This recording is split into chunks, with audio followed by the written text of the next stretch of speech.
Development Review Commission meeting for January 5th, 2026. Before we call the roll, are there any changes to the agenda needed? Yes, Chair, I'd like to introduce the city's new consulting attorney, Suvani Miller. She'll be joining us for the DRC meetings and also the Planning Commission meetings. And she will be available to staff for questions. So if you have anything that does have a legal question attached to it, please let me know and I will rope her in. But please join me in welcoming her. Welcome, Attorney Miller. I do want to make a reminder to make sure your microphones are turned on and somewhat close to your face when we're speaking. And with that, I will ask staff to call the roll. Chair Lindstrom. Present. Vice Chair Leake. Present. Commissioner Dews. Present. Commissioner Bates. Present. Commissioner Sangri. Present. Commissioner Mino. Present. Commissioner Salunke. Present. Thank you. Now we'll move on to item number 3. It's approving the minutes for December 15th, 2025. Are there any notable changes needed to those minutes?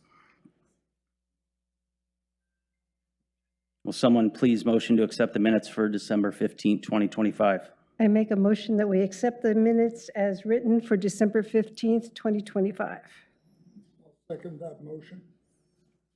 Will staff please call the roll? Chair Lindstrom. Aye. Vice Chair Leake. Yes. Commissioner Dews. Aye. Commissioner Bates. Aye. Commissioner Salunke. Commissioner Mino. Abstain since I was absent. Commissioner Sangri. Aye.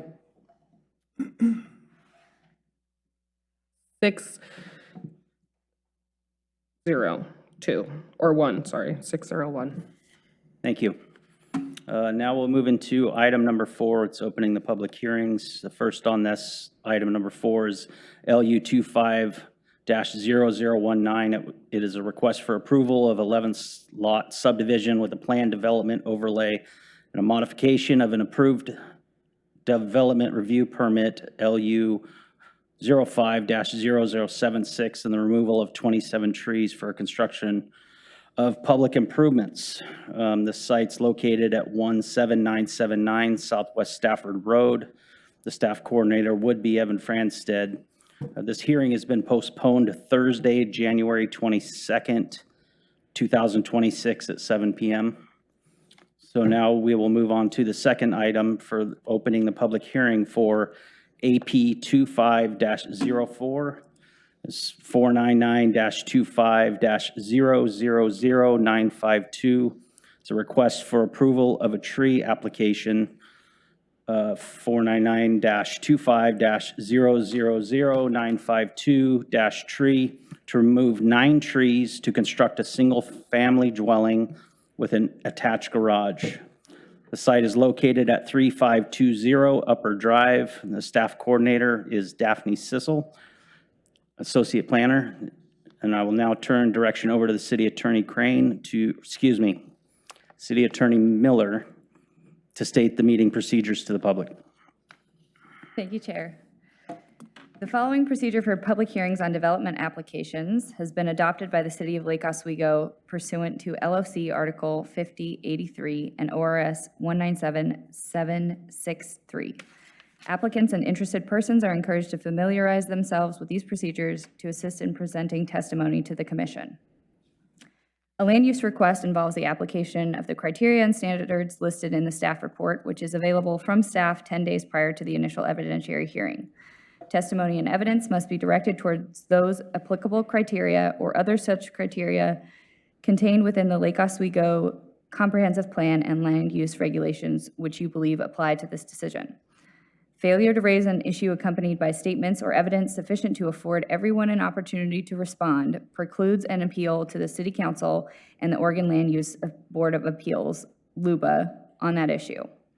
The failure of the applicant to raise the constitutional or other issues relating to proposed conditions of approval with sufficient specificity to allow the Commission to respond precludes an action for damages in circuit court. Thank you. I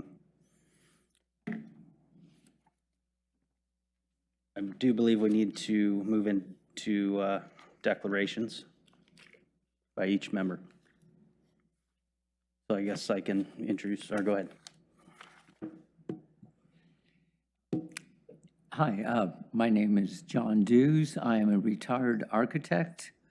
I have not visited the site as part of this application.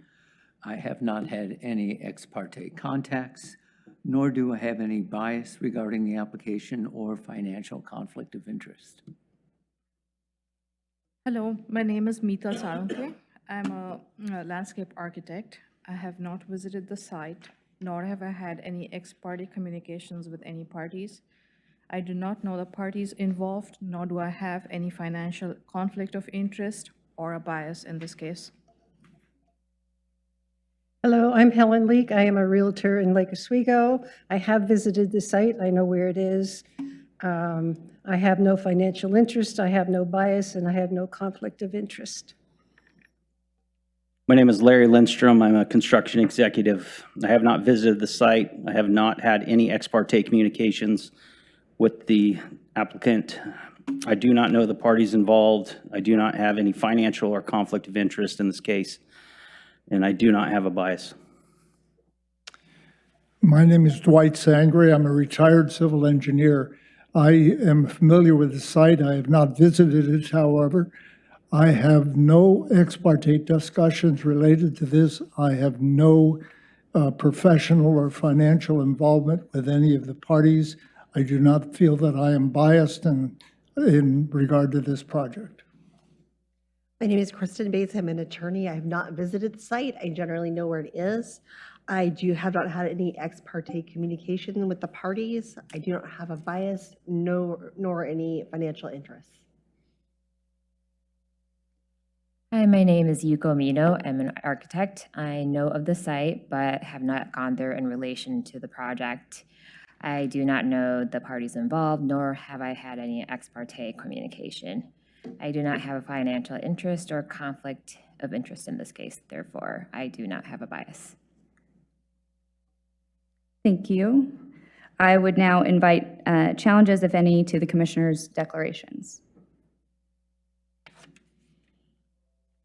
Hearing none, I'll turn it back to the chair. Thank you very much, Attorney Miller.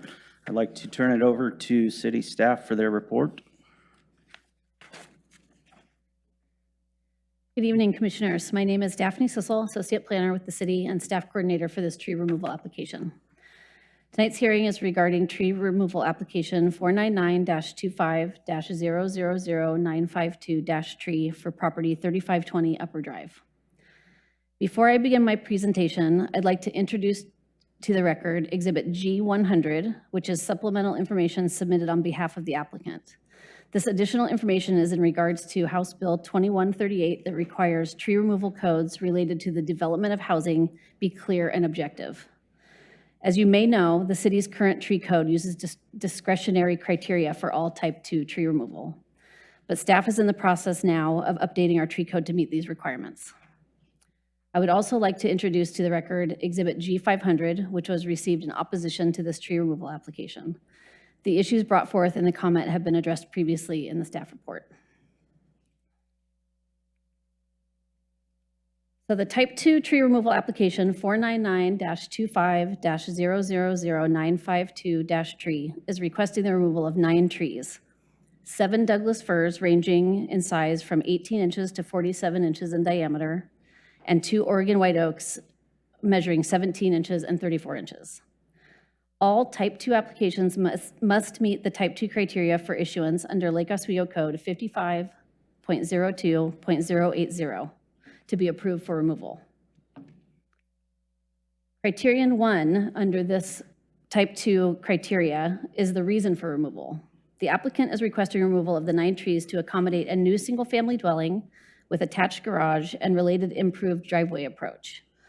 This is removal associated with development as per Criterion 1C. Staff finds this criterion is met. Criterion 2 addresses impacts to erosion control, flow of surface water, and protection of adjacent trees. Based on the evidence provided in the application and the applicant's project arborist assessments, staff found that the requested tree removal will not result in significant negative impacts on erosion control, flow of surface waters, or protection of adjacent trees or existing windbreaks. There were specific concerns about the protection of adjacent trees from the neighboring property owners at both 3500 Upper Drive and 3550 Upper Drive, which are adjacent properties to the east and west of this subject property. These concerns were directly addressed by the project arborist and the applicant during the Type 2 review process. The applicant made multiple adjustments in response to concerns about neighboring trees.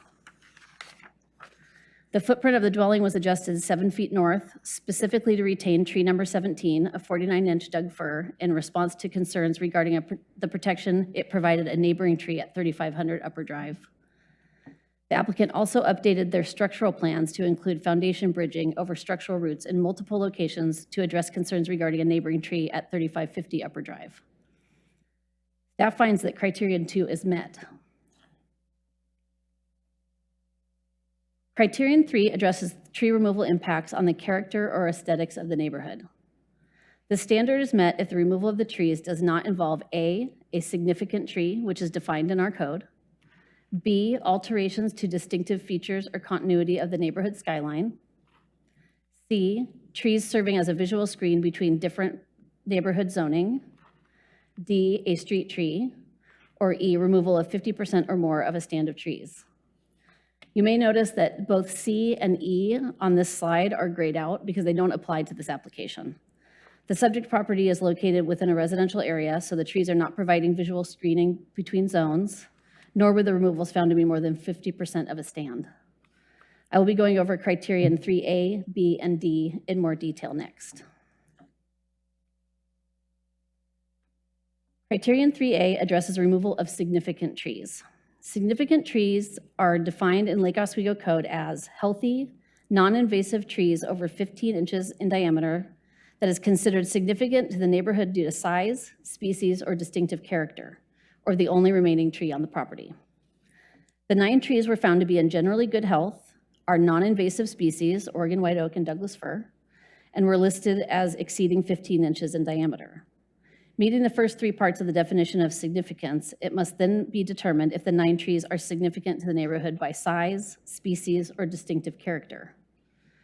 The trees were found to be of average size and not unique species for the neighborhood, and none of the 9 trees individually provide distinctive character to the neighborhood. The 9 trees requested for removal are also not the last remaining trees on the property. None of the 9 trees meet the definition of significance. Criterion 3A is met for all 9 trees. Criterion 3B requires the applicant to show that tree removal will not have a significant negative impact on the character or aesthetics of the neighborhood by altering distinctive features or continuity of the neighborhood skyline as viewed from all public streets and properties within 300 feet of the property. Although the trees can be seen from both Upper Drive, the image on the left, and Lakeview Boulevard, the image on the right, staff found that the removals will not have a significant negative impact to the character or aesthetics of the neighborhood because there are other trees that will remain on site that will retain the continuity of the skyline. I've highlighted in these images in red the trees that are requested for removal, and then in turquoise the trees that will remain on the site to maintain that skyline aesthetic. Staff finds that criterion 3B is met for all 9 trees. Criterion 3D addresses removal of street trees. Tree number 1 was acknowledged by the applicant to be located in the public right-of-way.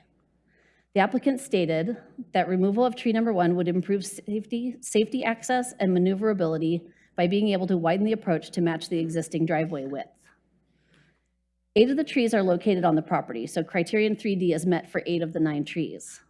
Based on criterion 3D, removal of tree number 1 would have a significant negative impact on the neighborhood character or aesthetics, so the exceptions to criterion 3 must be addressed for tree number 1.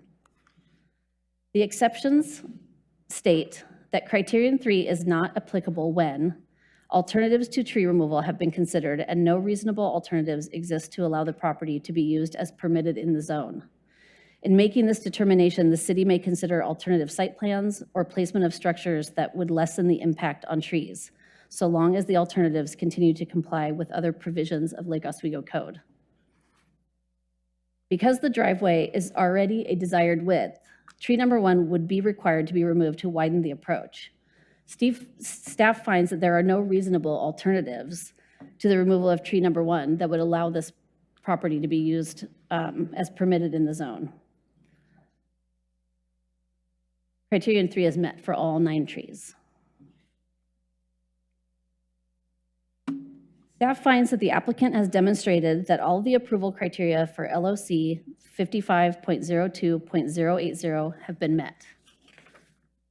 Staff recommends approval of Type 2 tree removal application 499-25-000952-tree. If the commission finds from the evidence presented at this public hearing that the criteria for Type 2 tree removal are met, staff recommends approval of the Type 2 tree removal application subject to the following conditions of approval. Prior to the final building inspection for the dwelling at 3520 Upper Drive, plant the required 9 native mitigation trees as per approved mitigation plan, which is Exhibit F4, and request a site inspection by staff. This concludes my presentation, but I'm happy to answer any questions if you have some. What is the DBH of tree number 1? Tree number 1 is a 28-inch Doug fir. I have umbrage with taking that tree down. I see no reason. I find your rationale for approving the tree removal for tree number 1 weak, and it's healthy. It's working right now. People can get in and out. I don't agree with that. Vice Chair Leek, we're happy to move that conversation to the deliberations. Why don't we hear from the applicant and public testimony so you can take all of that into consideration, but your concern is noted. Thank you. Are there any other questions? I have a question. Can you clarify what is the width of the driveway that would be available if the tree is not removed, tree number 1? So the driveway is 25 feet, and the tree, so it's an access easement, so each side is 12 feet, it looks like 6 inches. And that tree is right in the middle of one of those portions of that access easement. I couldn't tell you the exact measurement, I'm just looking off the site plan. So the access right now is not 25 feet wide. My understanding is that it's not, and that's part of what they're, Well, we can ask the applicant. Yeah.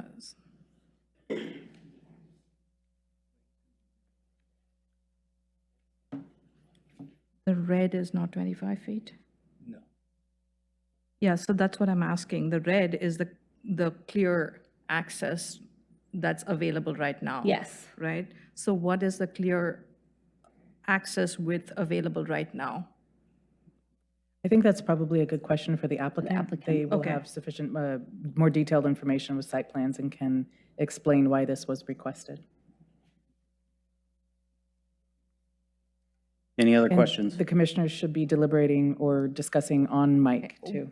I have also one more question. I don't know if that's to the planner or to the applicant, but has there been any feedback from, I can see overhead utility lines, and these trees are pretty tall. Has there been any feedback on utility, from the utility company in terms of whether they have any preference or whether they have any feedback on removal? Speak into your mic, I can't.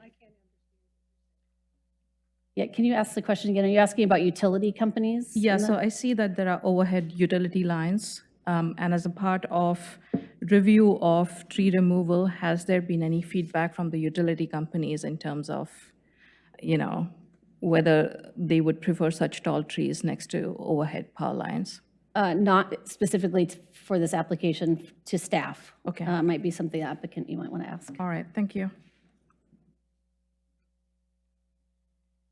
No more questions? All right. So we'll now request the applicant's testimony. I do want to note that they have up to 20 minutes, not including questions from the commission.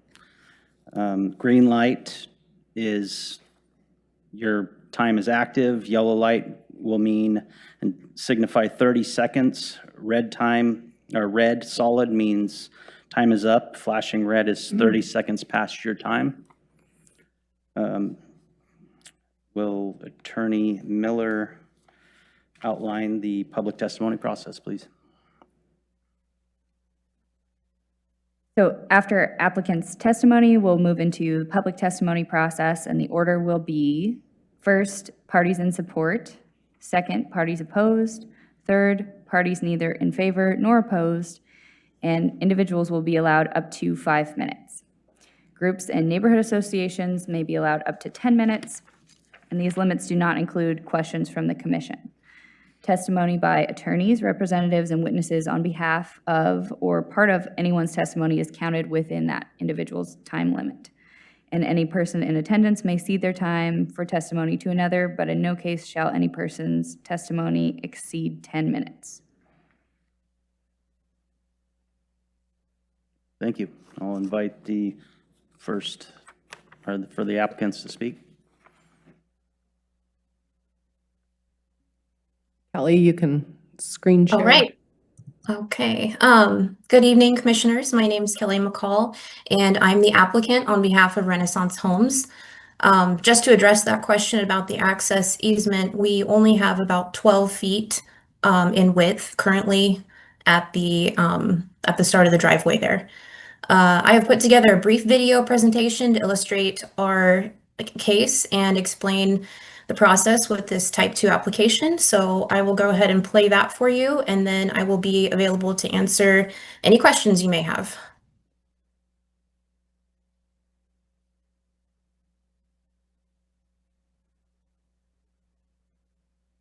Hello, thank you all for coming and allowing me to present our case in this format. My name is Kelly McCall, and I am the applicant on behalf of Renaissance Homes. Today, we are here to discuss our project and associated tree removal for 3520 Upper Drive in Lake Oswego. We originally applied for this permit back in July of last year. Since then, we have made many modifications to the application and tree protection measures with the help of our track certified arborist. The current application is for the removal of 4 trees for the proposed development, 5 trees for landscaping improvements, including the driveway, for a total of 9 trees being removed and replaced with 9 mitigation trees.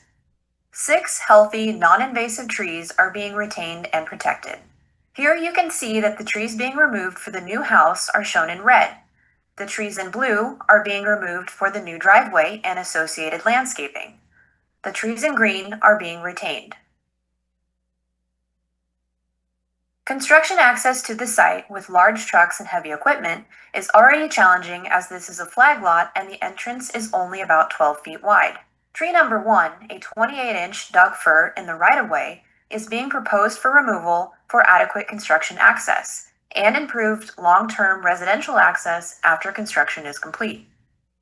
The original Type 2 application for this project was submitted for the city's review on July 28, 2025, and proposed 10 trees for removal. City staff and arborists visited the site on August 14th and provided notes, which ultimately led to the additional tree 17, being retained. The city's arborist observed 1 off-site tree between trees 15 and 17 that was not captured on the survey. This tree is now included as tree number 20, a Douglas fir measuring about 33 inches. Because of tree number 20's asymmetrical crown and proximity to the trees being proposed for removal, the city's arborist recommended removal. We knew by seeing the neighbor's comments, a phone call made to our office by the neighbor, and a separate arborist report sent to our office that the removal of this tree would not be an option. Upon discovering the potential risks of our initial plan presented to tree number 20, we performed exploratory trenching by hand under arborist supervision around the roots of tree number 20 and tree number 17, here shown as trench C. At this time, we also performed exploratory trenching in 2 other areas on site for the preservation of other neighboring trees and trees being retained. This is an image of trench C. The orange spray paint represents part of the foundation in relation to the structural roots being avoided. Tree number 17 was originally proposed for removal, but was withdrawn from the application in order to preserve the neighbor's tree, tree number 20. City staff, city arborist, and Renaissance's contracted arborist all agreed that the retention of tree number 17 was necessary to preserve tree number 20. After the trenching was observed and completed, the house was restaked and track certified arborist Mary Gersh was able to address her findings in a new arborist report. The report states that trees 17 and 20 can be preserved by moving the footprint of the house 7 feet north. Renaissance was able to verify that the proposed home's foundation will fit around the structural roots of both trees 20 and 17 for preservation. This is a rendering of what the property will look like with trees 17 and 20 being preserved. Renaissance also performed trenching in 2 additional areas, A and B, and found structural roots that will also need to be preserved. As a result, structural changes were made to the foundation plan, which include bridging in specific areas.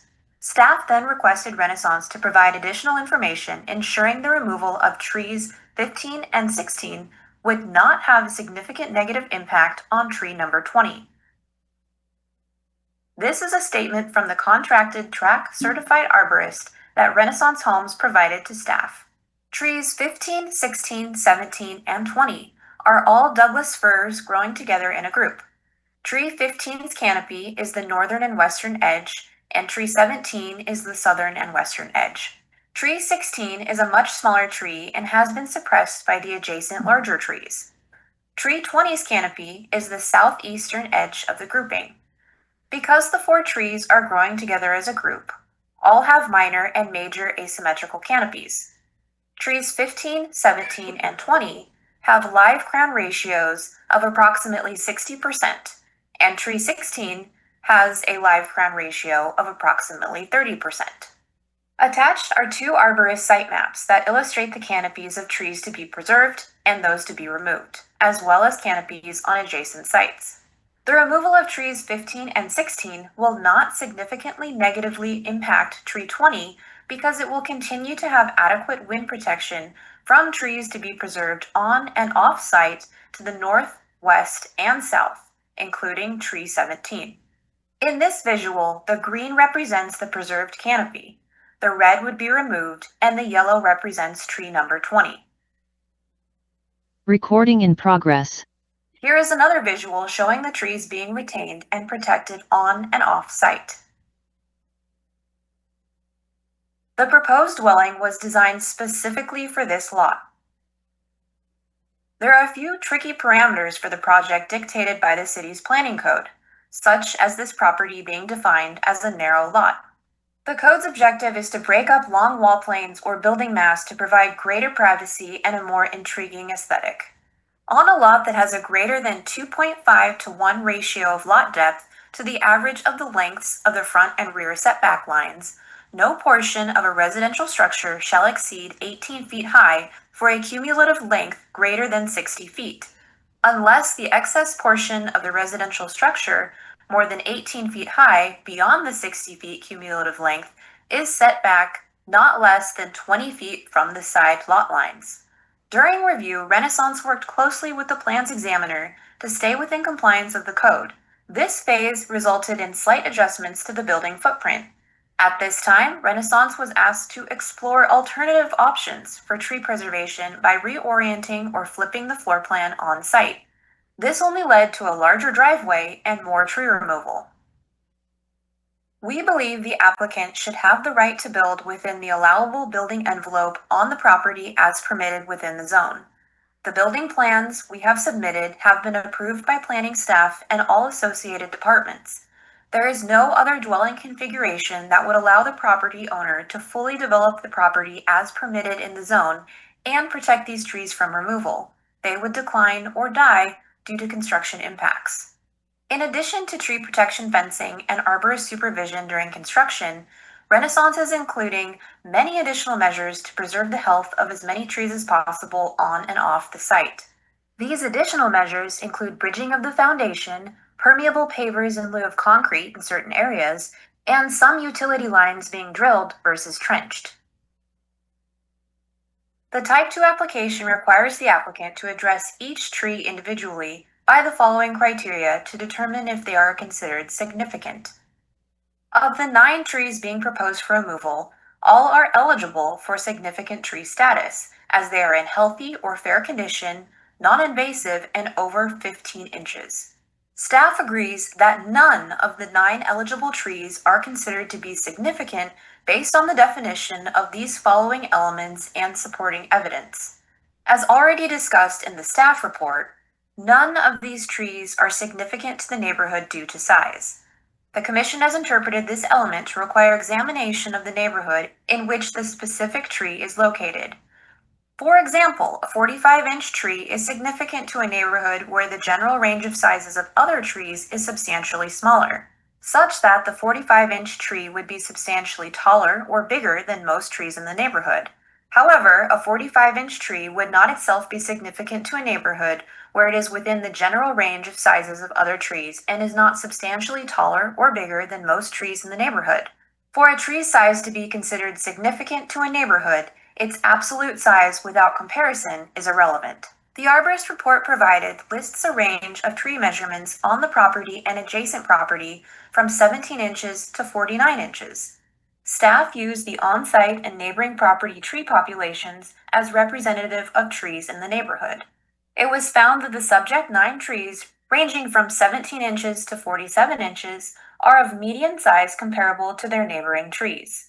None of the trees included in this application are considered to be significant to the neighborhood due to species.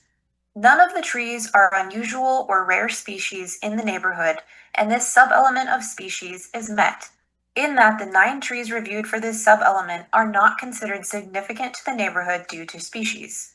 None of the trees in this application are considered to be significant to the neighborhood due to distinctive character.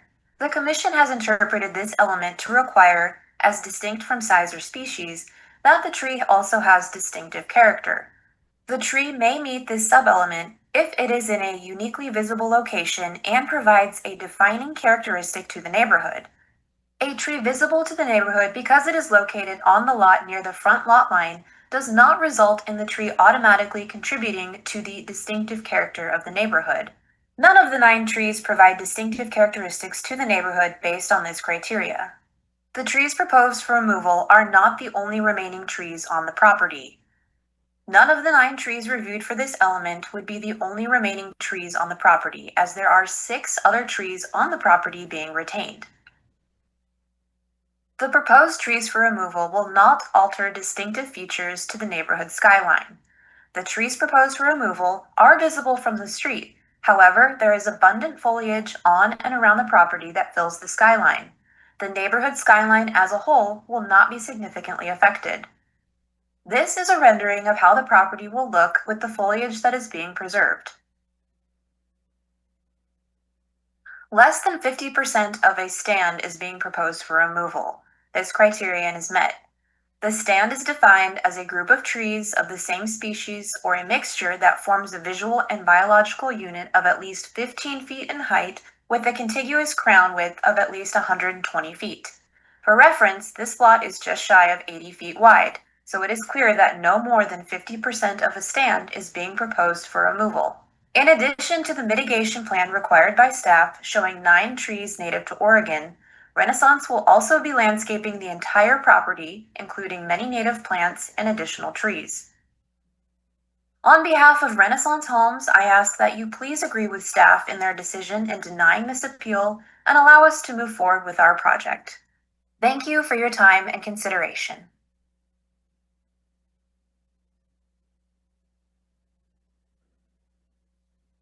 And with that, I'd like to open it up for any questions you may have.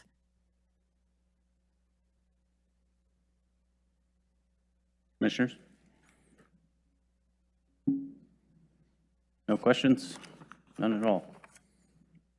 Okay, so I appreciate that presentation. Thank you. Now we'll move into those in favor.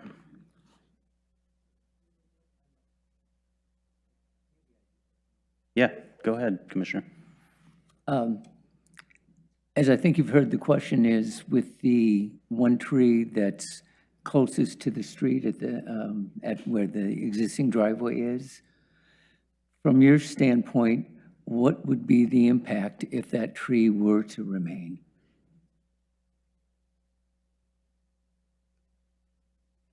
It would be extremely difficult to access the site with our construction vehicles. Potential damage. Once you get, And- once you get beyond the construction vehicles, once the project is complete, would it have any impact on the actual residents and their access of the site? We believe having the tree removed would open up access tremendously and provide a safer driveway for tenants. How wide is a dump truck?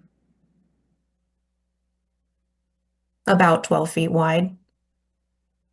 And a concrete pumping truck? The same.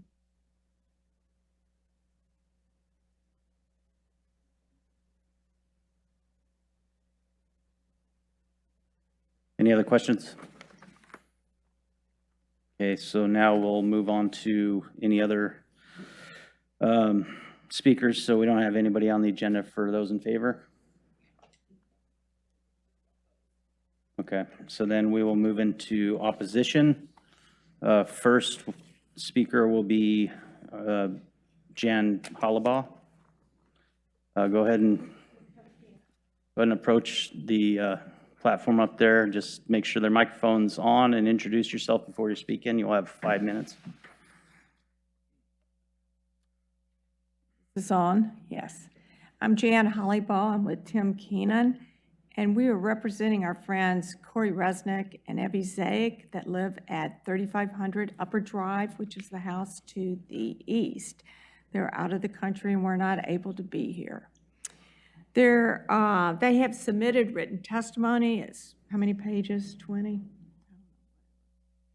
A lot. So. And they ask that you review it closely, but what I've chosen to do is just do a brief summary of that testimony. Pat, this is what I'm at. Good. So this is what Corey and Evie have asked that we talk about. These are the trees on there. Okay. These are the trees on the lot, near on the lot line. What is of utmost concern is the potential damage to this small grove, as you saw on in their film. There are 4 trees there, and 20 is their tree, and they're real concerned with the removal of any other trees that will affect that health. This small grove straddles both properties. Tree 16 may not be exactly on the lot line, but tree 15, which is 53 inches in diameter, which is close to 4.5 feet. It looks like it sits on the lot line, and you can see that on this photo. I think it was measured from the west side and not from the east side. The tree is much larger than their arborist said, and that's supposedly, I hope, corrected. Renaissance has agreed to add tree 15, which is on their property, in the list of trees to be saved, and move the house 7 feet from the lake to protect it. Our friends appreciate that 17 is being saved, but it's not as close to tree 20 as our trees 15 and 16. The big concern with their tree 20 is it's so close to their house. If it dies, it could damage their house. As we all are aware, the roots of this tree grove are intertwined, and to move 2 of the 4 trees is to risk failure of number 20. And that is finding is in the arborist report by their arborist. I believe it's Teagan and Associates. And when we talk about the trees not being significant, these trees are 100 to 160 feet tall and over 100 years old. And I know developers are required to replace every tree they take out, but the replacement is not 100 plus years old, and it is not 100 feet tall. This grove is 4 trees that have been entwined forever. And if you see 15 and 16, they look like the laurels are on my friend's property. They've been there a long time. If you take 2 trees out, the other 2 trees may not make it. So I just wanted to say that we all consider new trees to not be as significant as the old 100-year-old trees. Our friends do not dispute Renaissance right to remove trees to build a larger house than was originally on the property. And we feel like, but they do feel that Renaissance could have designed a house that would not endanger these shared trees on or near the lot line. This small grove does not affect the lake view from the proposed house, but it provides a shared privacy screen with natural greenery that defines the Lake Oswego neighborhoods. The people that are going to be buying the house would also appreciate having the 4 trees.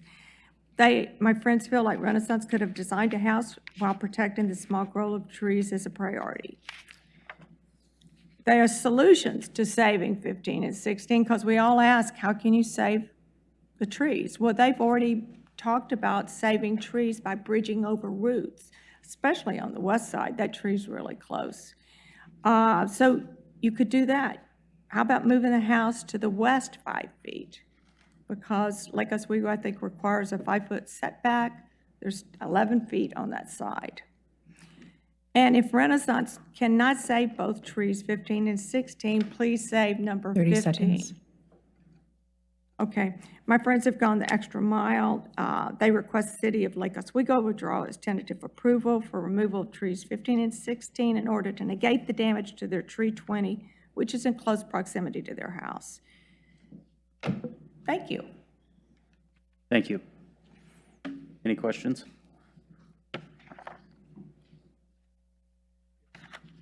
Would you clarify the statement of the relationship between tree 15 and the property line? Are you saying that tree 15 spans the property line and part of tree 15's above-ground structure is on the lot for 3,500? I believe that, thank you for the question. I believe tree 15 was measured from the west side and not west side to the lot line and not from the east side. And they, in the written testimony submitted by Corey and Evie, the arborist for Renaissance mismeasured 7 out of 18 trees, and they've submitted the correct measurements, Daphne, to you. The answer to your question is yes. So they measured tree 15 as 41, it's really 53, that's significant. And then their arborist found out that the arborist for Renaissance had mismeasured 7 out of 18 trees.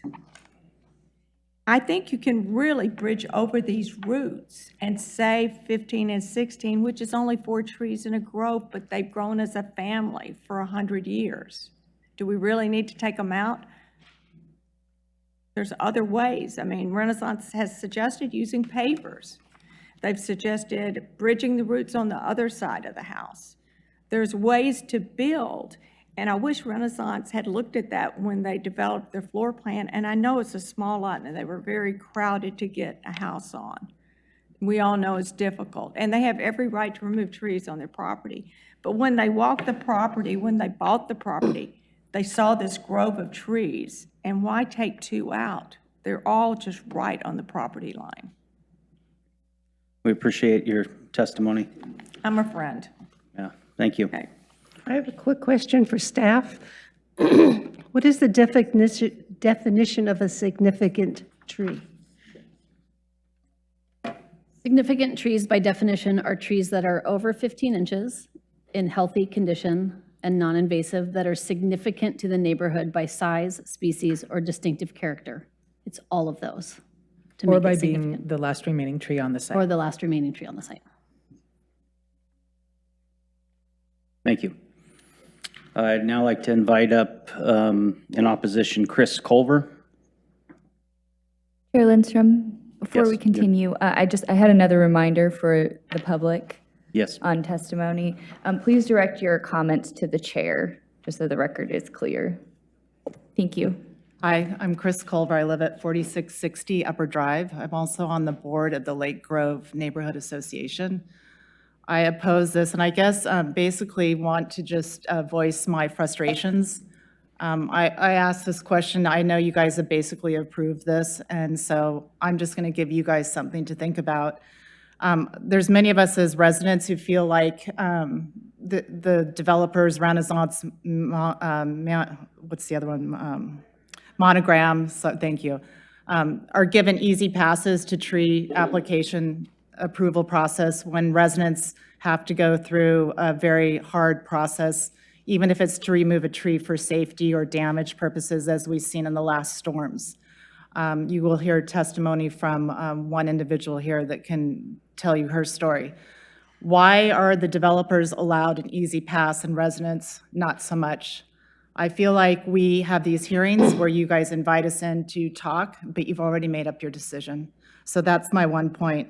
My second point is, question for you is, I would love to see how many tree approval applications for developers have been approved and how many have been denied. I would love to see that stat. And I just feel like you're not really protecting the beauty and the charm that residents come here for, and choose to look at the developing and what are we going to get out of that. There's a party of us residents that feel like we're not listened to.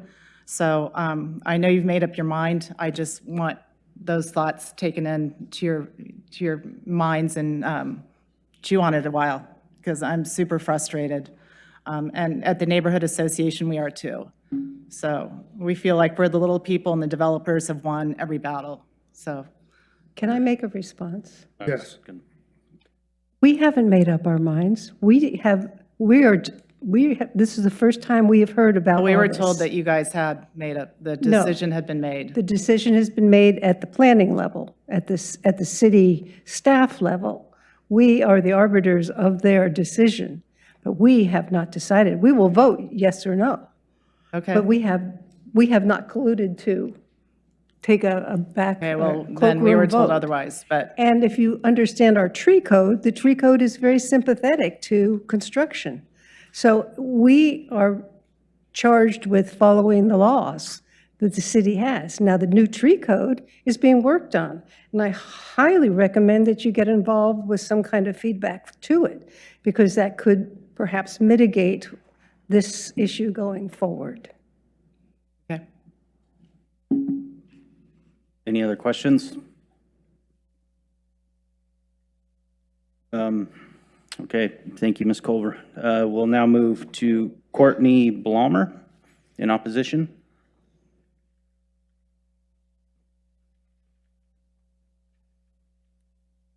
Hello. Thank you, Chair and Commissioners, for letting me speak. My name is Courtney Blomer. I'm a member of the Lake Grove Neighborhood Association and a resident of Upper Drive. I'm here tonight to offer testimony in opposition to the application to remove all 9 trees at 3520 Upper Drive. As a nearby resident living less than a mile from this site, I strongly urge the city to reconsider approval of the removal of 7 large Doug firs and 2 Oregon white oaks for the construction of a single-family residence. These are significant mature trees that provide irreplaceable environmental and community benefits, including decarbonization, cooling, stormwater management, wildlife habitat, and the overall character of the neighborhood. Oregon white oaks are especially valuable and increasingly rare, and Douglas firs of this size represent decades of growth that cannot be meaningfully replaced through mitigation planting. Removing 9 mature trees for a single residence is disproportionate to the long-term ecological and neighborhood loss. Over the years, I've seen how repeated approvals for tree approval, particularly in neighborhoods like First Edition, have cumulatively changed the character of our city. Each individual application may meet code, but together they result in the steady erosion of our protective canopy and neighborhood identity. This incremental loss matters. I understand that the applicant, Renaissance Homes, may not be willing to redesign the project to preserve all 9 trees. However, I respectfully ask the city to require the applicant to explore alternatives that would preserve at least 2 of these trees. And I'd like to add 16 and 17 as well. Tree number 1, I would say most importantly in the plan, is a 28-inch Doug fir that is visible from more than 300 feet in all directions. Its prominence along Upper Drive make it a defining visual that brings character and aesthetic value to the neighborhood and city. A modest adjustment to the entry design would allow this tree to remain in place for the benefit of our neighbors today and future generations of Lake Oswego residents. Tree number 6 on the plan is a 36-inch Doug fir located along the edge of a very large paved driveway.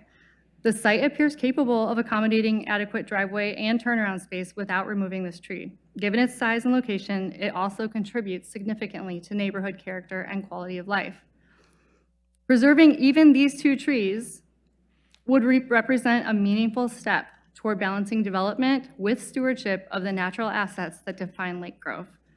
Thank you for your time and consideration. Do you have any questions? But I do want to add those 2 extra trees that are on the property line. Well, I was going to say thank you for your testimony. Anybody have any questions? Ma'am, can you come back to the podium so you can address questions from the commission? Thank you. I guess I get to be the bad guy here because our tree code does not take into consideration ecological,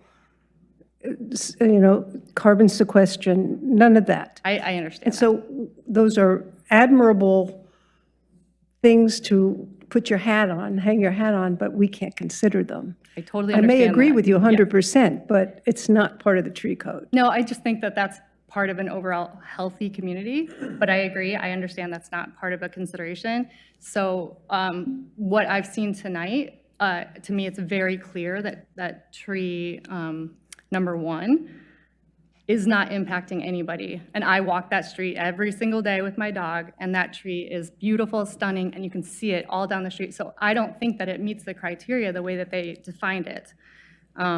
And it sounds a little bit interesting that the measurements weren't even maybe accurately reported.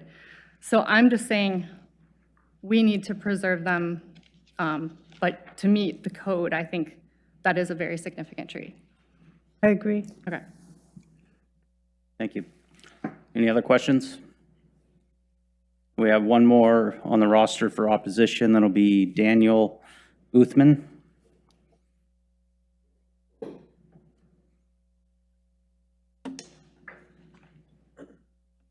Hi, thank you for having us. I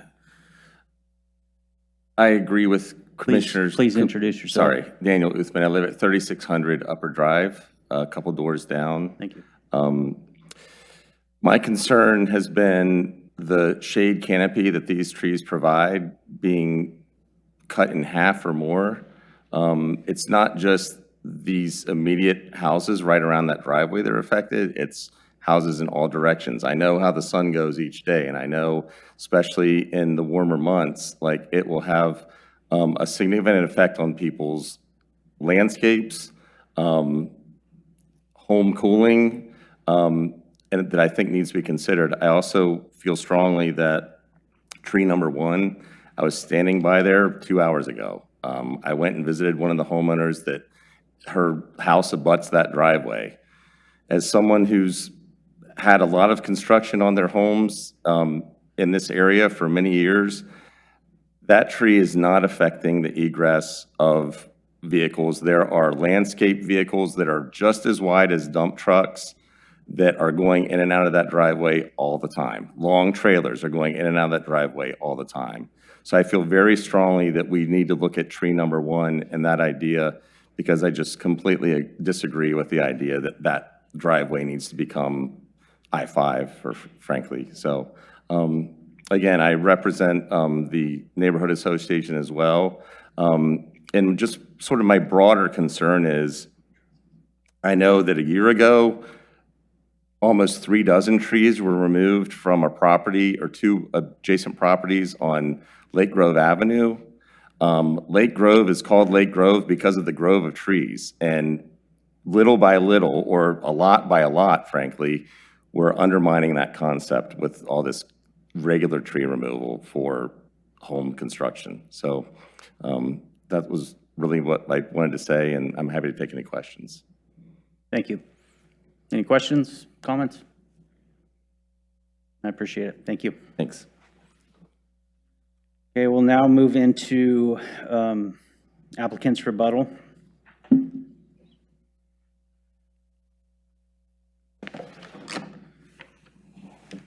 Kelly, if you could pull up the slide while I'm introducing myself. Absolutely.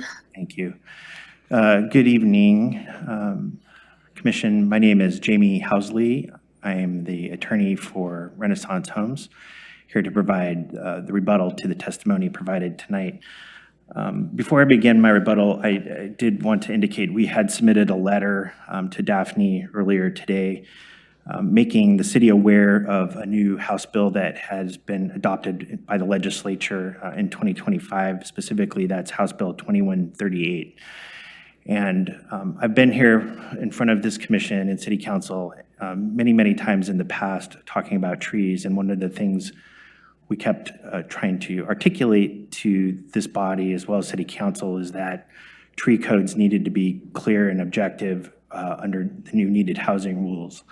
And this amendment to state law has now codified that and made that very abundantly clear to cities that you need to be doing that. I appreciate that the city is working forward on trying to work through a new tree ordinance that will comply with state law. And so I'll just leave it at there for the moment. I think Daphne's staff report as well as Kelly's staff report, clearly indicate that we've met all the applicable criteria in terms of the proposed removal for the 9 trees that we're proposing to be removed. Here, we are retaining, again, 6 trees on site, but I wanted to talk about a few items that were raised during the public testimony. One where there was the issue of what I call temporal loss. And yes, these trees will be removed, but again, 9 mitigation trees will be planted. They'll eventually grow up, and there is a period where the canopy may not exist as to what it is, but that's what tree planting does. That's what tree growth does, is that you will eventually get that growth back. As to designing alternative designs to protect additional trees, I would ask that you look at page 14 of the staff report. I think there's a pretty good thorough analysis that Daphne did about prior decisions that this body and city council have made in relation to what the city can require an applicant to do in terms of coming up with alternative designs. But I think you heard from Kelly's presentation that they've gone above and beyond here in this case to do bridging, to protect additional trees, to come up with alternative site designs to protect additional trees. It's just that this is a very narrow flag lot, and we're just finding ourselves in the circumstance we are based upon the condition of the property. As far as it goes with, there were specific comments related to tree 15 and 16, and I wanted to point that out. Those are the 2, you see a big green dot on, there we go, we're zooming in there. So the green red dot is tree 20 that was talked about on the neighboring property. Trees 15 and 16 are the 2 red ones. They're right adjacent to the house, and they show clearly they're within several feet inside of the property line. Again, this is a very carefully measured site, as we're having to do this not only for this application, but for the building permit and all the other land use issues that are associated with this building permit. So I just want to clarify that these trees are not on the property line. They are clearly within the lot here. Finally, as related to tree number 1, I think the issue really is here, it's not just a function of the construction of the home there on the property, but it's also the eventual safety of the residents that will reside here in this house, as well as the existing neighborhood. When you do construction, oftentimes you have to bring in vehicles like excavators that are not only on one sort of truck, but they're being hauled in on a trailer. That would include trusses, which are very large things, and a 12-foot wide driveway is really not adequate to accommodate those types of construction vehicles accessing the site. So again, realize we're running out of time. We ask that the Design Review Commission deny the appeal, support the very, very thorough analysis that staff did in this report. Thank you. Thank you. And I'll turn it over to Attorney Miller. Thank you. Prior to closing the evidentiary public hearing, anyone who testified in person may request an opportunity to present additional evidence or testimony, which at the commission's discretion may be by leaving the record open for additional written evidence and testimony or by continuing the hearing. So I will ask anyone who has testified here today, is there a request to present additional evidence at a future date?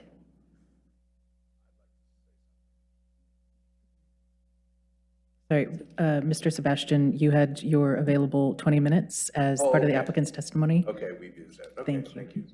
We can continue the hearing if you would like to speak. That would be the option that before you now. Okay. Thank you.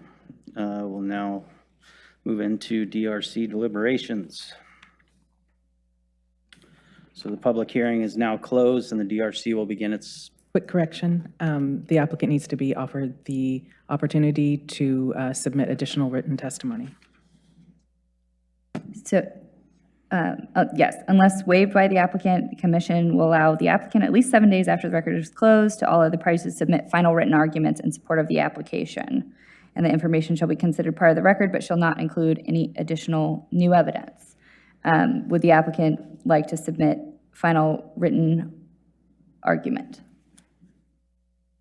No. Yeah, well, thank you. So now the public hearing is now closed. The DRC will begin its deliberations. No public comment is permitted during the deliberations. Shall we begin?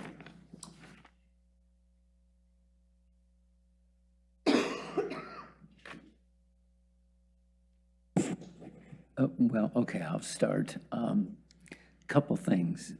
First of all, I want to thank Commissioner Leek just for her statement and clarification of our role up here.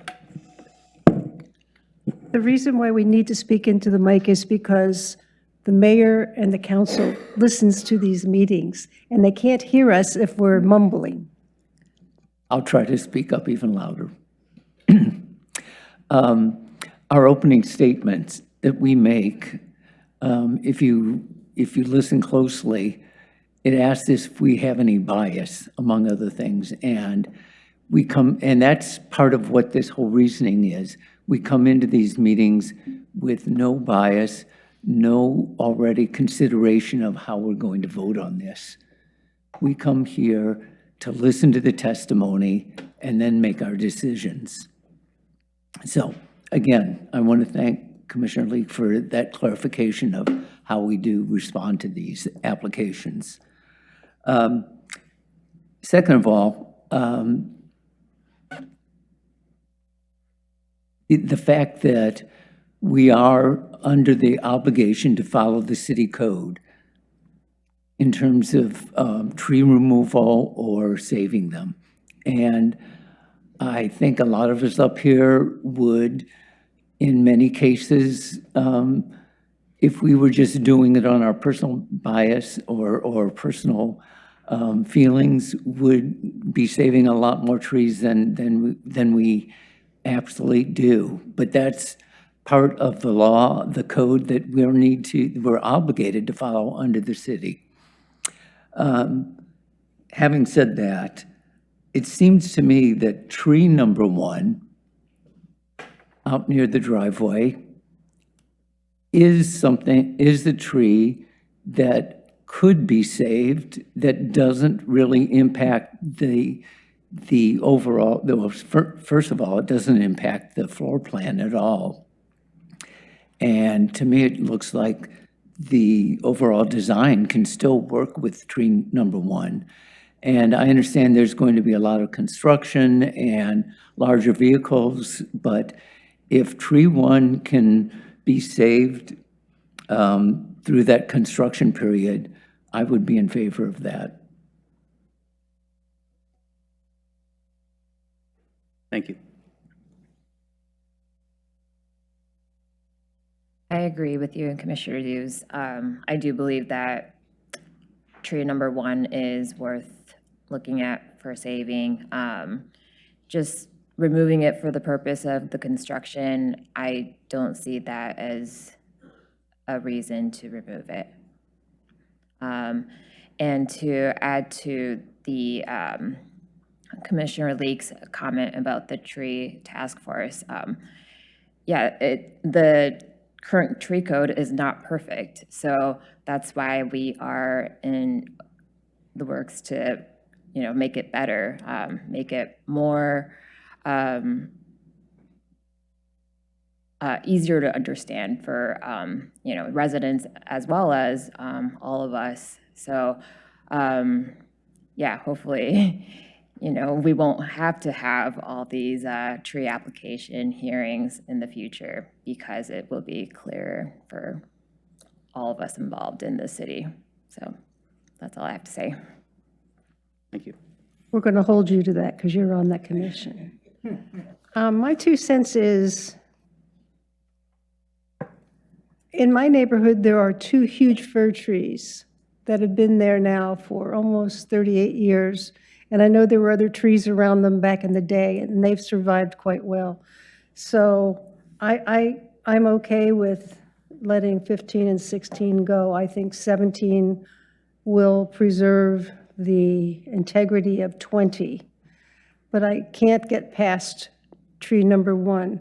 And I know this will put a hardship on the builder to bring in materials and even a moving van, but this is 2026.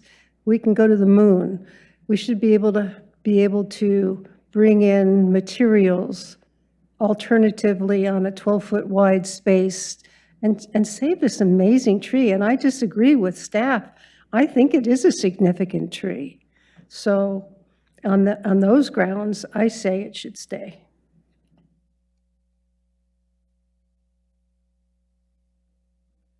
I guess I'm speaking about tree number 1 also because the rest of the plan makes great sense to me. But I wanted to offer some personal perspective. The statement that the construction vehicles are 12 feet wide is not consistent with my understanding.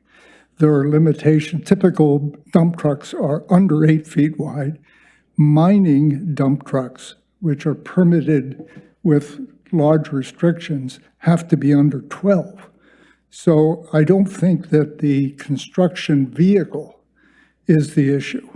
On the other hand, I really do respect the staff work that goes into an interpretation of whether construction can be done. We heard the comment about a truckload of trusses being wider than 12 feet. Perhaps that's true. And I respect that the staff really look into all of these details. So on that basis, I'm inclined to agree.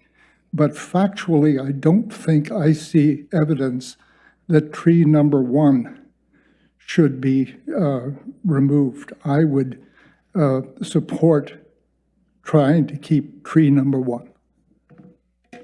And if they can't fit a truss truck in, maybe they stick frame it. Sorry.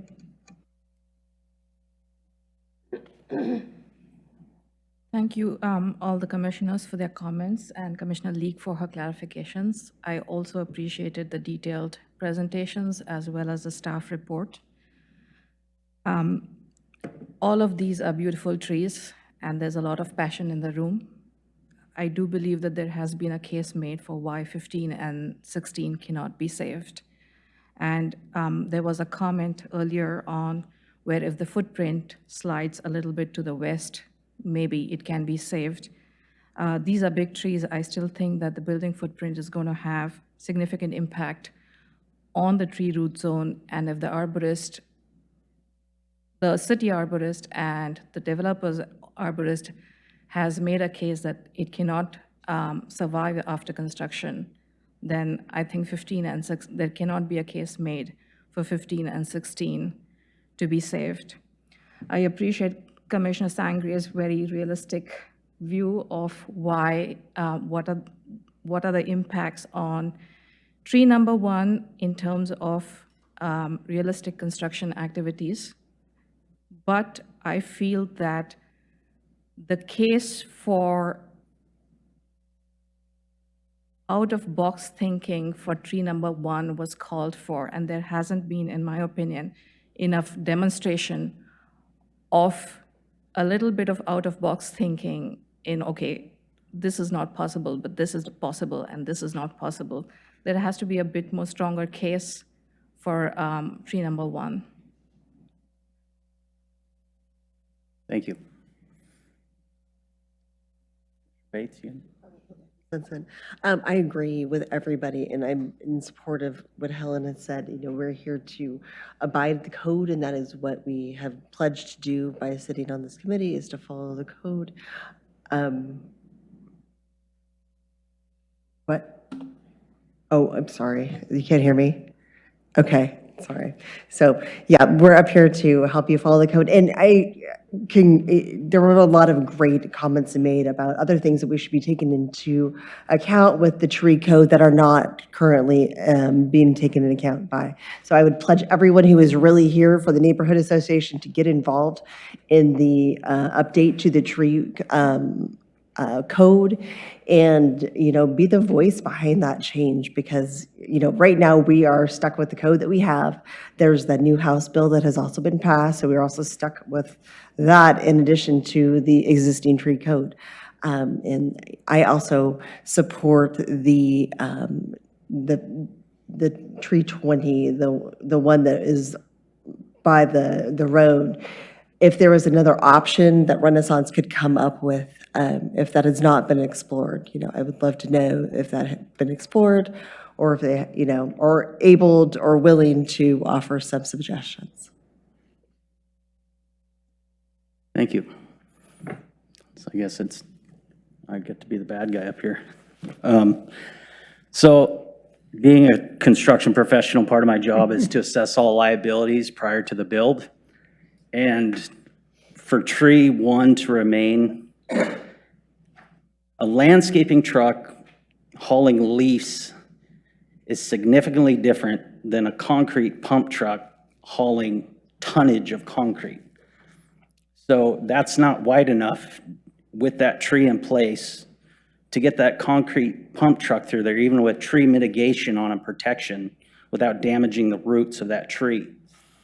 So it would cause significant damage. You're going to have the trusses with the apex, whatever the apex is on there, they will be wider than the truck itself. That'll be striking the tree, causing other damages. You're going to have other equipment coming in and out. You're going to have long beds, low boys, all sorts of good stuff coming in and out there. We'll be making contact with that tree, which will cause a liability to the surrounding neighborhood. If there's damage that's not seen later on, the next big windstorm, that tree's going to come down on a neighboring property. That's going to open up more lawsuits, people, potential life-threatening injuries. So please keep that in consideration. You know, because other than that, we'll see somebody in here with another tree permit 2 years from now to remove the tree because it's damaged and life-threatening endangerment to the adjacent homes. That's my opinion there on that tree number 1. Also, there was some comments earlier about the favoritism with the developers and getting them pushed through quicker. They originally applied in July, I believe. I mean, that's 6 months of applications and due diligence to try to come up with something that meets code and requirements, working hand in hand with city staff to get this pushed through to come up with something that's within the lot lines and actually meets all codes for heights, and something that the owner or the potential owner would actually agree with and something they want to live in. So those are my comments there. So thank you. So now I guess we can move into how we want to vote this. So now we'll move into the conclusion. Any other comments before we move into the conclusion? Yeah, I'd like to make a comment. I think one of the strengths of a commission like this is the diverse perspectives that we have. We have realtors who remind us that we are in the real world. We have lawyers who remind us that we really do have a responsibility to follow the law.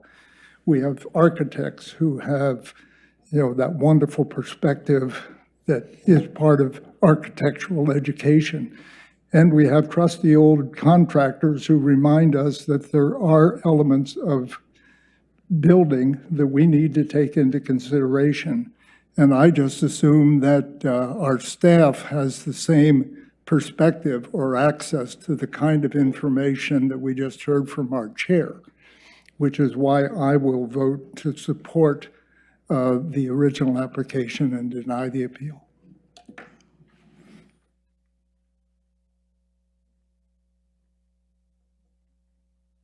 So upon conclusion of deliberation, I ask the commissioners to make a motion.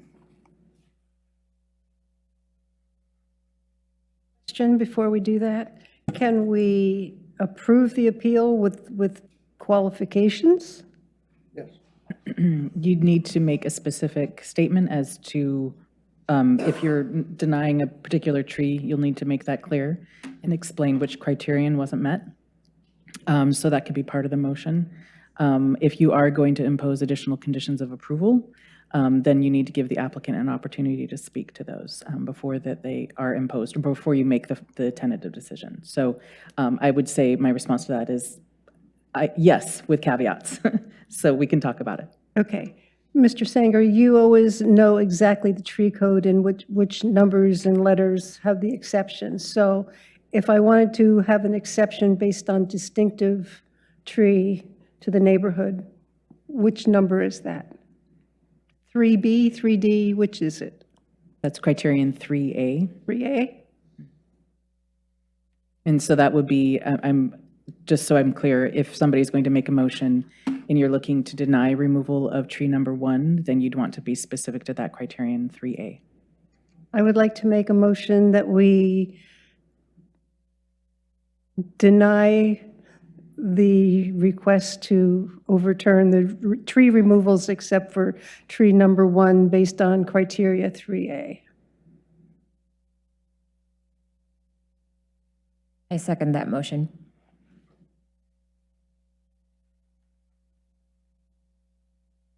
Okay. At a loss. So there has been a motion and a second, so the commission should vote on that. Okay, then city roll call the staff, or staff call the roll, But could we please. restate, this is an appeal, and so are we denying the appeal? I'm confused. Yeah, are we denying the We're appeal? denying the Or are appeal, we but with a denying the caveat. application? I think that, It's a little back and forth. I think it's probably clearer to have the motion state that you approve the removal of 8 trees Yes. and deny the removal of tree number 1 per criterion 3A. Will you say that? yeah, I think that's I what you think wanted that's the to say. intent of what I was trying to say. Yeah, it's a lot of back and forth. But Does the applicant have the ability to say after we vote or prior to our vote? The applicant has been provided opportunities to speak during the applicant's testimony, to ask for a continuance, and also submit final written argument. If this decision is not something that they're happy with, or anyone else is not happy with, they can make an appeal to the council. Are we allowed to ask any additional question, or the Yep. opportunity for questions closed? And you can ask questions of staff, but not of anyone who testified. And we have a motion and a second to vote on. Chair Lindstrom, No. Vice Chair Leek, Yes. Commissioner Dews, Yes. Commissioner Bates, Yes. Commissioner Salunke, Yes. Commissioner Mino, Yes. Commissioner Sangri. No, 5-2. Thank you. So now I turn it over to Attorney Miller.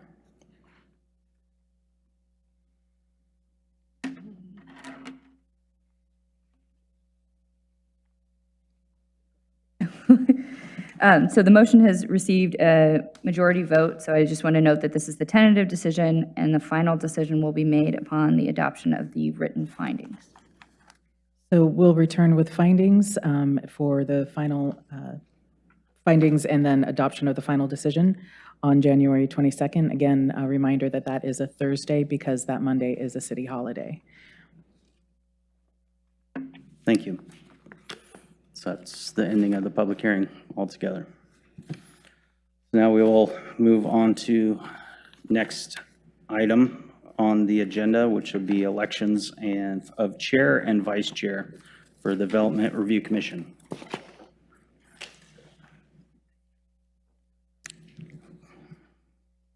Apologies, just a moment. I'm trying to get clarity for staff.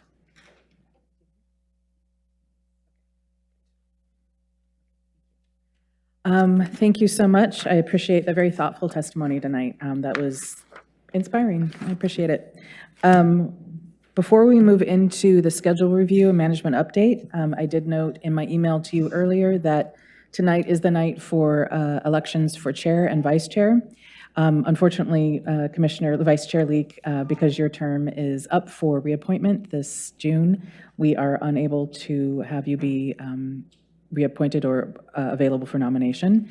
Why don't we start with the chair? The nominations, the process is, I mean, I think most of you are familiar with it, but open it up for nominations. Whoever is nominated can accept or decline, and then there is a vote. And once we go through the chair election, then we can you can talk about the vice chair election. So at this point, I'll just leave it to you. I'm here to answer any questions, as is Consulting Attorney Miller. I nominate the current chair, Lindstrom, to proceed forward with being chair. I will second that. Do we need a roll call? I think it's kind of informal. You could just say ayes or noes or. I accept the nomination. Thank you. You have to ask if there are any other. Are there any other nominations for the chair position? Will city staff call the roll? Chair Lindstrom? Aye. Vice Chair Leek? Yes. Commissioner Dews? Yes. Commissioner Bates? Yes. Commissioner Salunke? Yes. Commissioner Mino? Yes. Commissioner Sangre? Yes. 7-0. Thank you. That was easy. Now on to nomination for the new vice chair. I nominate Commissioner Mino. I second that. Accept or decline, Commissioner Mino? I'll accept. Thank you. I think we should have a competition. I'd like to nominate Commissioner Dews.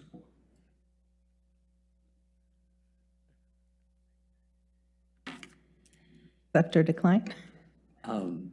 You know what? No, I think I'll pass on that, but thank you. Will city staff call the vote? Chair Lindstrom? Aye. Vice Chair Leek? Aye. Commissioner Dews? Aye. Commissioner Bates? Aye. Commissioner Salunke? Yes. Commissioner Mino? Yes. Commissioner Sangre? Yes. 7-0. Awesome. Congratulations. Well, Okay, so it looks like Turn it we back over to you, have Mino. our Chair Lindstrom, who is remaining in place, and Vice Chair Mino. Thank you so much. Vice Chair Mino, if you want to go through a kind of informal training, I think just by participating, you'll see what the responsibilities of the chair are. But I'm happy to forward you the script that the chair and the consulting attorney and I use. So if you have any questions, let me know. Okay. Sounds good. Thank you. All right, so really quickly for a management update, if it's okay to move on in the agenda, Chair? sorry. That's okay. A little distraction tonight. Yep. Okay. So looking at it, just a quick reminder, like my email today, you do have the Boards and Commissions Summit on the 15th. If you haven't RSVP'd, we are being asked by the City Manager's Office to get that in. I hope you all can attend. And I think that there has been a little bit more information put out to you on this kind of mock Shark Tank. I'm interested to see how it'll go. Again, just a reminder, I am not going to be here for that summit, and then I'm also not going to be here for the January 22nd hearing, which is the next thing on the agenda. We do have 2 hearings on January 22nd, Thursday. We have first adoption of findings for tonight's tree appeal, and then the public hearing, we have the 11 lot PD that has been postponed twice now, but hopefully those issues are being resolved and that they are going to be able to come to hearing on the 22nd. We also have an exterior update to an existing building in the Lake Grove Village Center overlay. Because they're asking for design variances, it does need to come to public hearing. Any questions about that? Happy to answer. Jessica Numanalu, the current Community Development Director, will be filling in both at the hearing, at the BNC Summit on the 15th and the hearing on the 22nd. Evan Fransted is going to be the project planner for both of those hearings, and he's going to be filling in for me and acting in capacity. So if you have questions, just be patient. He's going to have a lot on his plate. But again, I think that the 11 lot subdivision, they're going to be ready. I do know that there is going to be more information coming to you with regards to submittals from the applicant and a staff memo. We're trying to get that ready for you as quickly as possible. It may very well be on the Friday before the hearing, just given the turnaround time that we need to do that full review and write-up. So I apologize for the last minute addition to the record and hope that you'll have time to review that. Any questions? I have a question. Our council liaison? Yeah, I had that same question. This was the beginning of the month. But we're supposed to have a new one, Mr. Afghan, as opposed to Mr. Wendland? Oh, I have not been notified that our... It was in the mayor's email letter thing, I think. I will reach out to the city manager's office. Quinn, what was his last name? Brulin. Quinn Brulin left the city. He was in charge of a lot of this. And so the Madison Thiesing with the city manager's office is taking over, and then those responsibilities are transitioning to the city recorder, who's also new. So I apologize that information may not have been communicated. It's just been a really helpful, I think, to hear what Councilor Wendland tells us. On planning, our liaison never showed up, so we never got them. So this has been really refreshing and informative. Yes, I will confirm who the new liaison is and encourage him or her to attend, and that you do He value only has their to be input. here for the first 10 minutes, and then they can leave. Thank you. Yeah, just coincidentally, my response to the, the joint meeting, they asked for opinions. One opinion that I provided was that when this commission has been served by an effective liaison, like John Wendland, it was a much more effective meeting.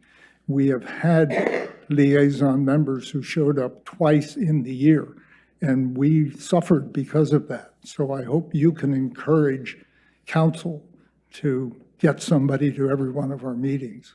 Absolutely, I will make that. Or if they're note. appointed, that they know they need to show up.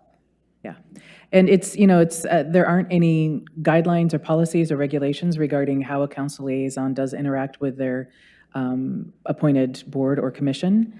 And I know that the city manager's office is working with the mayor to look into those to see if there is any additional guidance that could be put in place, any minimum actions, or that's not the word I'm looking for, minimum attendance. I don't know if that's going to come down the road or not, but I will definitely pass on to whomever our new council liaison is that you all appreciate their attendance and feedback on what's going on at the council level. So. Thank you. Any other questions? No. So before we adjourn, I do want to thank everyone for their time and participation with the DRC. It means a lot to the city. I want to thank the city staff, their efforts and diligence in the work that they do. I also want to wish you all an amazing 2026 filled with happiness and success. And then with that, I adjourn the meeting. Thank you so much, Commission.